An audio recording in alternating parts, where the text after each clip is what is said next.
Last night, I was given an early access link to Kitten Space Agency, the new spaceflight simulator currently in development by Rocketworks. Some say the KSP killer. Well, I've had a play around now for about an hour, and first impressions, it's a really solid start. Upon first loading the game, I was greeted with the Apollo CSM in low Earth orbit. Now, let me preface this by saying this is the first ever public build. It's very bare bones, there's no parts yet, no building, it's basically a physics engine, the base for the rest of the game to build upon.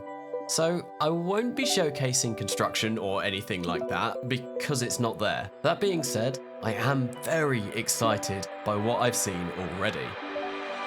Starting off with the graphics, they are absolutely gorgeous. The clouds on Earth, the terrain, everything that I've seen so far has been stunning. Clearly getting some of the biggest names from Kerbal Space Program 1's visual modding scene has really helped. They've got Blackrack, who is well known for his volumetric clouds mod, as well as Scatterer and a whole host of visual mods. And they've also got Lynx, best known for Parallax, and you can see their work on this game already. The clouds on Earth, as I mentioned, are fantastic, and there is some sort of parallax going on the planetary surfaces already, even if that's not quite as polished as it could be yet. But as I mentioned at the start of this video, this is super duper early access. I'm gonna take everything with a pinch of salt here because it's literally the first release for the public. There's a long way to go, but I'm really excited by what I've seen. But let's talk about the parallax, and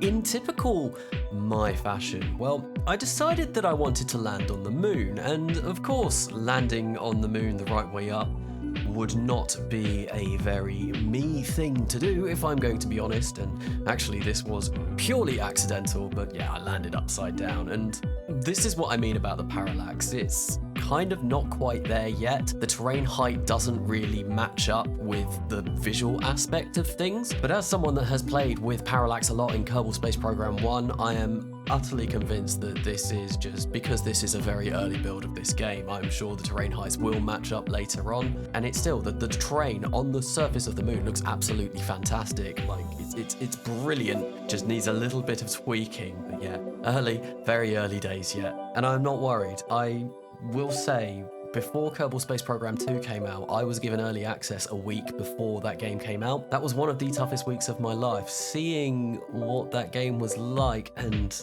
basically being under NDA, not able to say anything, and seeing people let's not get into that. That's not what this video is about. Some other graphical points that I quite like are the engine plumes. They look really, really nice. The RCS looks absolutely fantastic, and the reflection of the planetary body on the Apollo CSM that we have got here just looks brilliant. If this is the start, I am really excited to see where this leads to.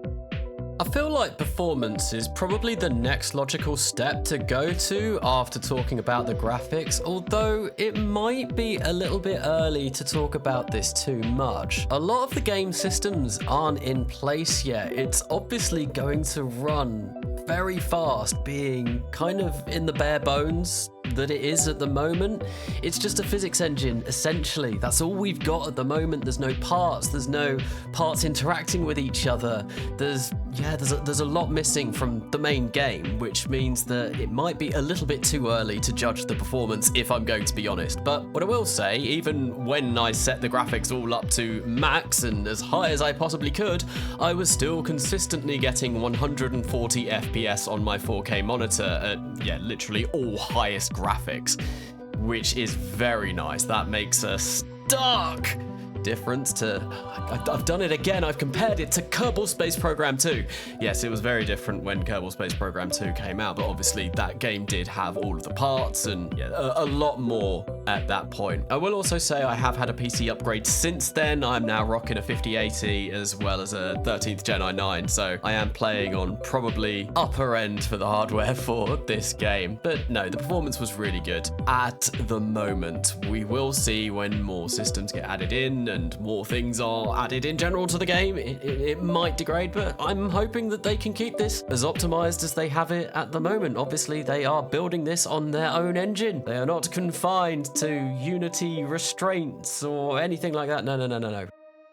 Okay, so the big thing, the gameplay, how does it actually hold up at the moment, even in its very limited state? I'm gonna say it's absolutely bloody fantastic. Right, there's not much. I'm gonna say that. I keep saying that there's not much, but what there is brilliant. There are so many features already implemented into this game at this early stage that weren't even part of other space games that are of a very similar ilk. Yeah. There's already a transfer planner. I used it to get to Mars. When I was filming to get my first KSP2 video out, I remember faffing around for ages because when I was making maneuvers, it just didn't do what I wanted it to do. The maneuver planner in this, sure, it lacks a little bit of polish. There's definitely some aspects that need improving, like it could do with telling you more what your final orbit is gonna be, but it works. It actually is, it's always there. It doesn't just randomly disappear half the time when you're trying to plot out a maneuver, and you can always see where you are going. Sure, there are a few things that could be improved on, but I sound like a broken record. It's early days. But anyway, if I really wanted to kind of give my opinions for what I'd improve about maneuvers at the moment, it is that you are lacking certain information once you perform a maneuver or once you've got it all plotted out. Can't really tell how far away from the surface of a celestial body you're going to be at the end of the maneuver. That would be something really nice to have. Another kind of big gripe that I have at the moment, but I'm sure this can be worked on, is that currently you cannot control your craft at all on the map view. The way that you burn at the moment is you hold space. So if you're looking at the map view trying to fine tune your orbit, well, you can't, because you have to burn just by holding space, and that is currently disabled on the map view. You can't use RCS or anything like that either whilst you're on the map view, but I know that there is talks and that there are plans in getting kind of multiple windows for this game. So I'm hoping that maybe you could have a map view up elsewhere, and then you could still do all of this whilst you're still looking at your craft, and you have the map view available as well. That's something that I'm really excited to see. I don't know if it was in this sort of tech demo that I was sent over. It very well could be, and I just missed it. But yeah, that's a thing that I would like improving, is being able to control. And the fact that, yeah, currently the way the throttling works is a bit weird. You're either full go or not. And I mean, a lot of real life space engines are like this, but if we're gonna try and make this a little bit more accessible to the general public, we do kind of want that fine-tuned throttle control that we are used to in Kerbal Space Program 1 unmodded. Because, yeah, it just makes things a lot easier. And I'm sure this is probably just something that hasn't been implemented yet. But enough with that, let's get on to some good things. So the transfer planner is brilliant. We've got pork chop plots already in the game. It made getting over to Mars, and I did also attempt to go to Saturn, but the game unfortunately crashed at that point, and it was at that point I was like, nope, I'm done now. I'm gonna record, I'm gonna get this video out. Yeah, but it's in the game already, and it made plotting out those maneuvers incredibly easy. The map view, it's pretty nice. It looks really good. It's gonna take a little bit of time getting used to coming from other space games into this one, because the controls are slightly different, but it looks really nice. And I reckon give me a couple of hours of playing this, the controls will be completely intuitive. Next up, atmospherics does somewhat seem to be in the game already, as I discovered when I may have inadvertently been the first ever person in this game, I don't know if any of the devs have done this, to sea launch to orbit. Yes, that's right. When I loaded up this game, I decided to burn retro, land myself in the water, and then fly out of the water. The Apollo CSM that you are given in this demo, it's ridiculously overpowered. It's got an insane amount of delta V. You could probably visit the entire solar system using it. That might be a future video idea. But yes, there is atmosphere in the game already, and it does have an effect on your craft, which is quite nice to see at this early stage. And now the last thing I really want to talk about to do with the gameplay, which kind of is also, you know, I was going to do a whole separate section for this. Goddamn diabetes alarm going off whilst I'm doing recording. Do you see what it's like? But do that again. Anyway, the last thing that I want to talk about in this section, and I kind of thought that maybe this deserved its own section, but I'll throw it in here. Go on, why not? The UI. I really like that you can completely customize the UI however you want, at least how it is at the moment. When I was flying around Mars, I decided to go a little bit overboard and just make things as big as I possibly could. I did break things a little bit in that my nav ball got a bit off-centered, but it's very cool that you are able to just drag and drop whatever you want that around the entire screen. It's very cool, and a lot of the information that I do want to be there is there, and there are further menus that you can open up which give you even more information. Still maybe a few bits missing, like some orbital parameters, and I did find it a little bit difficult at times to figure how fast I was actually moving relative to, you know, the celestial body that I was orbiting. But I feel like this is because I am so used to Kerbal Space Program's interfaces that it's just going to take a little bit of time to get used to. All that information is there. I just need to know where to look for it.